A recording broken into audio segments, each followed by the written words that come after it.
आज आपण बघणार आहोत झाशीच्या राणी लक्ष्मीबाईचा फोर्ट म्हणजे किल्ला। एंट्रन्सला आपल्याला जो दरवाजा दिसेल तो जो आहे तो लक्ष्मीबाईच्या काळातला नाही आहे, हा इंग्रजांनी पाडलेला नंतर बनवलेला दरवाजा आहे।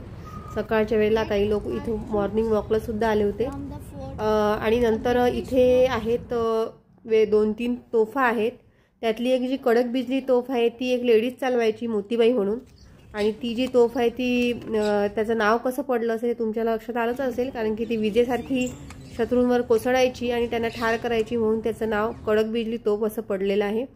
आणि याच पुढे आपण बघणार आहोत त्यांचे सेनापती जे आहेत गौस खान आणि मोतीबाई यांच्या समाध्या सुद्धा आतमध्येच आहेत। त्यांचा जेव्हा मृत्यू झाला तेव्हा राणी लक्ष्मीबाईंनी त्यांना आतमध्येच त्यांचे समाधीस्थळ बांधले। त्यानंतर बघा आपण इथे पंचमहल बघणार आहोत। पंचमहल हा राणीचा म्हणजे स्वतः राहायची राणी यामध्ये।